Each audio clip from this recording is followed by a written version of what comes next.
Hoy tengo el gusto de tener a la presidenta de la Alianza Noruega por la Justicia Venezolana, la señora Sonia Zapata, presidenta de esta ONG aquí en la ciudad de Oslo, en Noruega. Le vamos a dar la bienvenida porque queremos conocer de primera mano cómo está la situación en este momento en Venezuela y qué están haciendo ellos como organización que van de la mano de la otra ONG Foro Penal que defiende los derechos políticos y los derechos humanitarios de aquellas personas que han sido o que han estado secuestradas por el régimen. Sonia, buenas tardes para ti. Son la 1:05 de la tarde.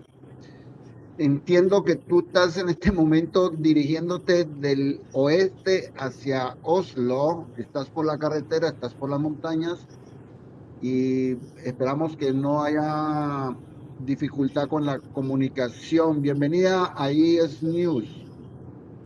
Muchas gracias, Enrique. Sí, esperemos que salga bien. Es posible que entre en alguno que otro túnel, pero esperemos que sigamos con la señal. Muy bien. Sonia, entremos en materia, en contexto.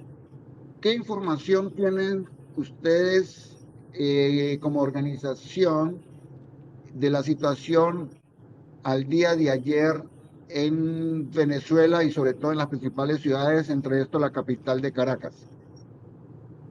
Sí, bueno, tú hablabas de la situación en general y bueno, hay que decir, y antes de comenzar, gracias, Enrique, por la invitación. En general, la situación en Venezuela es mixta, y como tú pienso estás al tanto, está cambiando constantemente. Es casi imposible dar cifras que se mantengan en el tiempo. Estas cifras se están actualizando constantemente porque la represión continúa en toda Venezuela. Antes de hablar de la represión, Enrique, decir que a pesar de todo, nuestra gente está esperanzada y sigue luchando. Hay un gran ánimo de unión y un gran ánimo de lucha y una gran determinación a defender el derecho de los venezolanos a elegir y al derecho al voto, que se nos está cercenando con el fraude electoral que ha tenido lugar. Y esa es la razón realmente por la cual estamos experimentando y viviendo una represión tan brutal, y es porque las personas están decididas a salir a las calles a defender su voto, y esto lamentable y tristemente nos está costando algunos sacrificios porque el régimen ha decidido irrespetar la voluntad de las personas y en su lugar reprimir, encarcelar e incluso quitar la vida a personas que están luchando simplemente y protestando pacíficamente para defender el voto. Si no sé cuál es la última actualización que tú puedas tener, lamentablemente no pude escuchar tu último programa. Yo tengo cifras del Foro Penal, que nosotros nos basamos en esas cifras. Las últimas que tengo, la última actualización es al día de ayer en la mañana. Esas son las últimas cifras que entiendo ha publicado el Foro Penal, y son cifras al corte de 10 de la mañana, 8 de la mañana del día de ayer 10. Um, en ese sentido, las cifras oficiales del Foro Penal en términos de, arbi- de arbitrary detenciones arbitrarias son 1.303. Esas son las cifras del Foro Penal. De nuevo, hasta ayer en la mañana, esto lo tendremos que revisar de nuevo hoy porque constantemente están emitiendo y actualizando, y posiblemente agreguen las del resto del día de ayer. Y bueno, no sé qué tipo cómo quieres verla, pero hay cosas bien interesantes que resaltar en relación con estas cifras tan tristes. Y es que de esos 1.303, Enrique, 116 son personas adolescentes, son menores. Tenemos personas que han sido detenidas que son niños, básicamente. Tenemos personas tan jóvenes como 14 años de edad. Muchos jóvenes están siendo reprimidos y detenidos. También hay 170 mujeres en esa cifra, o sea que las mujeres también están sintiendo la fuerza de la represión. Eh, Y hay algo que llama mucho la atención y que hace esto todavía más terrible. Tenemos 16 personas detenidas que son personas con algún tipo de discapacidad. O sea que no hay respeto por nada, no hay respeto por la vida, no hay respeto por personas menores de edad, no hay respeto por personas con discapacidad. Para terminar, no hay respeto muy importante para personas tan vulnerables como son en nuestro país las poblaciones indígenas, porque dentro de ese 1.303 que te comento también hay 14 personas indígenas detenidas. Bueno, sí, realmente esa es la cifra oficial que presenta Foro Penal desde Caracas en su oficina y en su página oficial de web. Eh, Hay una cosa en que es interesante mencionar y que acaba de publicarse a través de todos los medios y bueno, que ha sido oficial y son 10 líderes mundiales piden a la comunidad internacional reconocer a Edmundo González como presidente electo de Venezuela. Estos 10 líderes, es importante mencionar que está Gro Harlem Brundtland, que ella fue ex primera ministro de Noruega y ex secretaria general de la Organización Mundial de la Salud. Cuéntame un poco de este comunicado que ha sacado esta organización. Sí, esto es bien interesante que menciones esto, porque esto tiene un gran peso, como tú sabrás, Enrique, en Noruega. Estamos hablando de una persona muy importante y muy respetada por todos los noruegos. Fue la primera mujer en ser primer ministro en Noruega. Y que una persona de ese perfil firme una carta como la que tú estás mencionando es muy importante y tiene mucho peso. La carta está pidiendo, firmada por otros líderes, incluyendo el previo, quien fuera el secretario general de las Naciones Unidas hace algunos años, Ban Ki-moon, también el Nobel Juan Manuel Santos, firman esta carta y unas 7 personas más. Están pidiendo a otros líderes mundiales que reconozcan el fraude electoral que tuvo lugar en Venezuela y además van más allá, que reconozcan, porque así lo demuestran ya varias investigaciones, aparte del Carter Center que estuvo presente como observador internacional en Venezuela, que el ganador de las elecciones fue Edmundo González Urrutia. Déjame mencionar, tú mencionaste dos personas muy importantes que es Ban Ki-moon, que es secretario general de la ONU, y has mencionado al expresidente de Colombia, Juan Manuel Santos, que aparte de eso es premio Nobel de Paz, pero han incluido dentro eh, de estos 10 líderes mundiales, está Mary Robinson, la primera mujer presidenta de Irlanda. También está el expresidente y primer ministro de Mongolia, el Begdori. Gary Kasparov, presidente de la Fundación de Derechos Humanos. Machi Alenejad, presidenta periodista y activista, perdón, de iraní. Leopoldo López, destacado líder de la oposición venezolana. Y cierra estos 10 líderes Riken Patel, del CEO de Abbas, una reconocida organización global de compañías.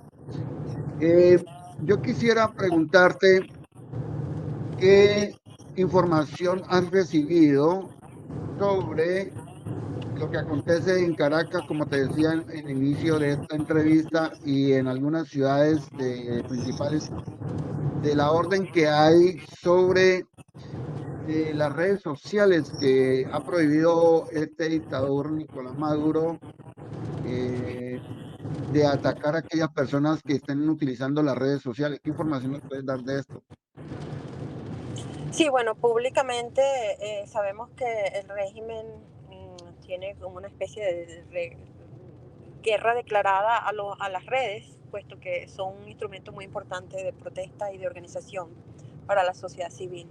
y seguramente has visto cómo han amenazado con que no poder tener acceso a redes como Twitter o X. Eh, También están hablando de lo mismo en relación con WhatsApp. Sabemos que esto es la mayor, o si no una de las principales vías de comunicación entre venezolanos en Venezuela y fuera de Venezuela. Eh, Esto es lo que está sucediendo y lo que se está viendo, y hay varias denuncias, muchas denuncias, es que están incluso parando a las personas en las calles, ya sea que vas caminando o incluso si vas en carro, te paran y te piden el teléfono y entonces revisan que si tienes WhatsApp y se llevan a personas incluso por el solo hecho de estar, digamos, operando en WhatsApp y mandando mensajes en WhatsApp.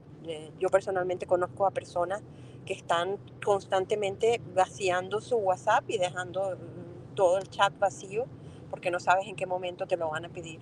Esto está pasando también con mucha gente que está saliendo de Venezuela o entrando, porque allí es un punto donde están revisando a las personas y lo que tienen en sus teléfonos. Es increíble, pero personas que están saliendo y que conozco que salen, que están algunos, salen por todo tipo de razones, ¿no? Están muy pendientes de no tener en sus teléfonos ninguna información en WhatsApp, y algunos están, digamos, eliminando la aplicación, al menos mientras están en una situación de riesgo de que les puedan pedir el teléfono. Y eso es totalmente arbitrario, o sea, que venga cualquier persona a pedirte que le entregue su teléfono y revisar tu teléfono es totalmente ilegal. Bueno, ya se ha conocido a través de diferentes redes sociales, TikTok, WhatsApp, Instagram, en donde las personas a las que les han quitado su celular o que ha salido en redes sociales, las están persiguiendo, las encuentran, las sacan arbitrariamente de sus residencias y las detienen y las torturan, en fin, una serie de violación a los derechos humanos. Eh, Sonia, Enrique, eso, perdona que te interrumpa, pero me imagino que te estás refiriendo a algo que es gravísimo y que no sé si lo has ya conversado aquí con algún otro invitado, que es lo que estamos llamando la Operación Tuntún, que seguramente, no sé si lo has comentado ya, pero es terrible. O sea, lo que está sucediendo en la práctica es que con esta Operación Tuntún, Tuntún es una canción en Venezuela de Navidad que no sé si es solo venezolana o realmente quizás sea una canción que usamos en otros países de habla hispana, pero es una canción de Navidad que dice: Tuntún, ¿quién es? Gente de paz. Y fíjate qué paradoja tan grande y tan trágica, ¿no? Que se estén usando, el régimen esté usando esta operación Tuntún para no precisamente traer gente de paz, sino es los colectivos, los oficiales de seguridad del régimen que están tocando puerta a puerta a personas inocentes en sus casas y los sacan de sus casas, simplemente porque han sido señalados como alguien que ha estado participando en alguna protesta o que de alguna manera ha demostrado ser disidente. Eso quería aclararlo porque la operación Tuntunes realmente ya estamos hablando de sacar a personas de sus casas al peor estilo Gestapo nazi, y esto está sucediendo en un país de América Latina en el año que estamos, o sea, 2024. Es insólito y totalmente inaceptable, y debería prender las alarmas en toda la región y en todo el mundo. bueno, déjame decirte que me hiciste recordar y por fuera de cámaras me comentaste acerca de otro tipo de violación que está existiendo y eso existió en las anteriores elecciones e incluso cuando la era del que, a ver, se me va la onda un poquito, sí, de las anteriores elecciones, en donde iban con maquinaria amarilla y señalaban las casas de las cuales eran contrarias al régimen y les tumbaban las casas, las destruían. Sí, sí. Sí, esto no es nuevo hasta cierto punto, pero lo que se está viendo en general, Enrique, en lo que se refiere a la represión como tal, es que es excede los niveles que se han visto en cualquier otro momento. En el caso nuestro, si tú comparas lo que estamos viendo hoy en comparación con los años donde ha habido protestas similares, pero similares en el sentido de la razón por la que se protesta, protestas pacíficas que tuvieron lugar en el 2014 y en el 2017, si tú comparas el número de detenciones arbitrarias que ya tenemos en el 2024 ahora, en 2 semanas, ya estamos casi en 2 semanas, llevamos detenciones arbitrarias que representan la mitad de las represiones que hubo en esos años y que tomó meses, ¿no? Entonces, lo que en aquellos años, en términos de represión, digamos que eran casi cerca de 4.000, el peor año, ya nosotros estamos rozando la mitad de esas cifras en solo 2 semanas desde que hubo las elecciones. Y eso es alarmante porque obviamente mientras más tiempo continuemos con este estado de indefinición, ¿verdad? Hasta que el régimen no, de alguna manera, admita su derrota, la represión va a continuar y estos números lamentablemente van a seguir incrementándose. Claro, por supuesto, Sonia. Déjame leer un corto artículo desde el cual ustedes hicieron público a través de la aplicación X y por la aplicación de Facebook.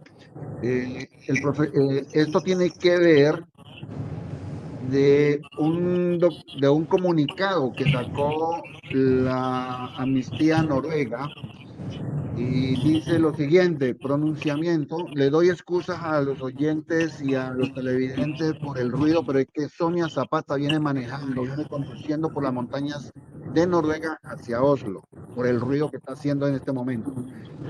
El pronunciamiento es importante de lo que dice Amnistía Noruega sobre la aplicación VENAP que creó el régimen venezolano. Estas denuncias hechas por la Amnistía de Noruega son muy importantes para visibilizar el grave nivel de represión, censura y persecución que están viviendo los connacionales venezolanos en este momento. Después de muchos años pidiendo apoyo a organizaciones de derechos humanos en Noruega, por fin nos están escuchando. Esto es lo que has publicado en tu página oficial de la Alianza Noruega por la Justicia Venezolana, ¿no, Sonia? Sí, correcto, Enrique, y me gusta mucho que menciones eso porque quisiera aprovechar esta oportunidad para agradecer enormemente a algunas organizaciones internacionales de derechos humanos por la gran visibilidad que están dando a todo el escenario de represión que estamos viviendo y a Amnistía en especial, que realmente se han abocado a la defensa de los derechos humanos y a la denuncia de las violaciones de estos derechos en Venezuela los últimos días. Efectivamente han venido denunciando eso y una cantidad de violaciones más. Entre ellos está la detención de algunas personas, incluyendo la detención de uno de mis propios compañeros del Foro Penal, que fue detenido también. Su nombre es Kennedy Tejeda. Este es un abogado defensor de derechos humanos en el estado Carabobo, que fue detenido cuando fue a preguntar precisamente por el estado y la detención de algunas personas después de haber recibido unas denuncias que se las habían llevado. Este abogado, compañero nuestro del Foro Penal, fue a buscar más información con miras a defender su caso y por la denuncia que hicieron sus familiares. Y bueno, pues lo detuvieron a él también. Entonces, bueno, Amnistía y otras organizaciones han sido muy solidarias y han denunciado también esto. Y incluso más recientemente, hace creo que un par de días, hubo un pronunciamiento importantísimo de Amnistía International sobre la situación en general y donde se hizo un llamado muy contundente a la Corte Penal Internacional, que es la corte en La Haya donde se encuentran los casos por crímenes de lesa humanidad en contra de los oficiales de seguridad venezolanos y los altos mandos. Y el llamado de Amnistía Internacional al fiscal de la Corte Penal Internacional fue bien, bien importante y bien contundente, básicamente recordando que la función de la Corte Penal Internacional es tratar de detener estos crímenes, no solo juzgarlos a posteriori, y están pidiendo que se acelere el proceso y que se tomen medidas ya para asegurar que pare esta represión tan brutal que estamos viviendo. Sonia, el día de anoche, el día de ayer sábado, se pronunció la magistrada principal Carislia Rodríguez, presidenta del Tribunal Supremo de Justicia. Había hecho invitación a todo el cuerpo diplomático y a la prensa nacional e internacional. Dentro de su alocución leyó pues lo que realmente ha sucedido, pero ratifica al dictador Nicolás Maduro como presidente electo oficialmente. A ti te voy a hacer una pregunta bastante delicada y si puedes me la respondes, si no, tranquila, no hay problema.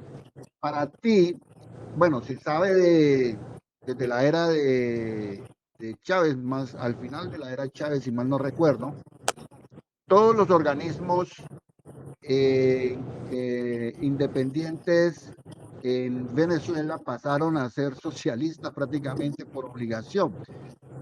Para ti, ¿este Tribunal Supremo de Justicia te da validez de independencia o está, como llaman normalmente, colegialmente, están enchufados con el régimen? Esta sería una pregunta. La otra pregunta es, supuestamente, en la suposición en que Nicolás Maduro abandone el país, abandone el gobierno o que sea capturado, etcétera, etcétera, y que oficialmente entre Edmundo González Urrutia a posicionarse oficialmente como presidente. ¿Tú crees que todas estas dependencias van a tener sus cambios cuando el 100% son oficialistas del régimen? Bueno, sobre la primera pregunta, todos sabemos, tanto en Venezuela como fuera de Venezuela, y lo sabemos los venezolanos y los no venezolanos, que el llamado Tribunal Supremo de Justicia, que en Venezuela lo llamamos el Tribunal Supremo de Injusticia, es un órgano totalmente favorable al régimen, es un brazo de ejecución del régimen. Eh, Así que esto no es algo que nosotros decimos, esto es algo que ya ha sido reconocido a nivel mundial y está documentado en muchos reportes de las propias oficinas del Alto Comisionado de las Naciones Unidas, de la Misión de Determinación de Hechos de las Naciones Unidas también, y la mayoría de los órganos y expertos que conocen el caso Venezuela saben que el Tribunal Supremo de Justicia trabaja en favor del régimen y es una herramienta y un agente del régimen. Así que lo que puede hacer la Corte o el Tribunal Supremo de Justicia realmente no nos sorprende. Sabemos que trabajan para el régimen y pues está haciendo su tarea de trabajar para el régimen, no su tarea de interpretar la ley ni de implementar justicia. Así que yo creo que tienen cero credibilidad, tanto a nivel nacional como a nivel internacional, y ese, digamos, especie de circo que quieren montar con una especie de verificación por parte del Tribunal Supremo de Justicia es totalmente improcedente desde el punto de vista jurídico. Esa no está entre las atribuciones del Tribunal Supremo de Justicia. Entonces, que el proceso es totalmente improcedente e ilegal, y el órgano como tal, cosa de absoluta cero credibilidad. Eso sobre el Tribunal Supremo de Justicia. Sobre tu segunda pregunta, quería hacer un acotamiento, porque no es que desde los tiempos de Chávez eh, estas organizaciones se convirtieron en socialistas. Es que son órganos que han sido que están totalmente, son corruptos. Aquí ya no, y eso es importante que todo el mundo lo entienda, esto ya no es un tema ni ideológico ni hasta cierto punto político, es un tema que trasciende lo político y lo ideológico, y son órganos que han sido coartados ya sea cooptados por razones de distinta índole, por razones de coacción, porque en algunos casos se les ha amenazado y en algunos casos muchos jueces, lo sabemos por ejemplo, han tenido que sufrir las consecuencias de ser imparciales. eh, y no, no han impartido justicia no porque sean necesariamente socialistas, sino porque han tenido que trabajar bajo amenaza. Recordemos el caso de la jueza Fione, por ejemplo, que fue un caso que marcó un hito para el Poder Judicial en Venezuela. En Venezuela no hay Estado de Derecho, eso lo tenemos que entender todos, y el problema es precisamente eso, que es una tragedia para nosotros, porque estamos tratando de derrocar un régimen dictador y criminal con medios pacíficos, legales y democráticos. O sea, es una ambición verdaderamente imposible, pero lo estamos logrando y lo vamos a lograr. Y bueno, eso es lo que estamos viendo. ¿Qué va a pasar cuando? Porque yo no digo sí, yo estoy convencida de que esta vez lo vamos a lograr porque tenemos unos buenos líderes enfrente de este proceso y ya hemos aprendido muchas lecciones. Para mí no es cuestión de sí, sino cuándo. Cuando esto suceda,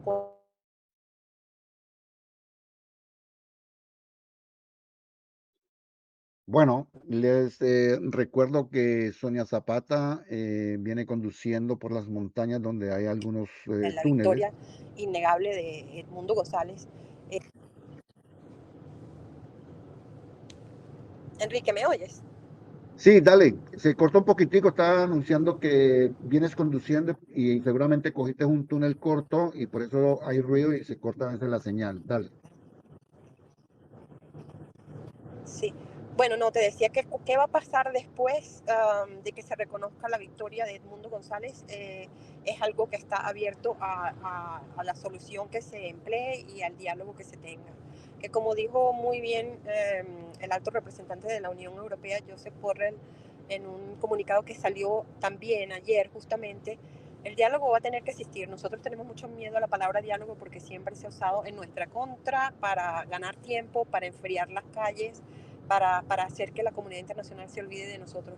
Pero eso esperamos que no suceda en esta oportunidad y lo dijo claramente, como te digo, el jefe de los asuntos exteriores del alto representante de la Unión Europea en un comunicado ayer. Si el diálogo va a haberlo y eso va a definir esto que tú me estás preguntando, pero no va a ser cualquier diálogo, tiene que ser un diálogo que tenga como premisa principal el respeto a la soberanía popular.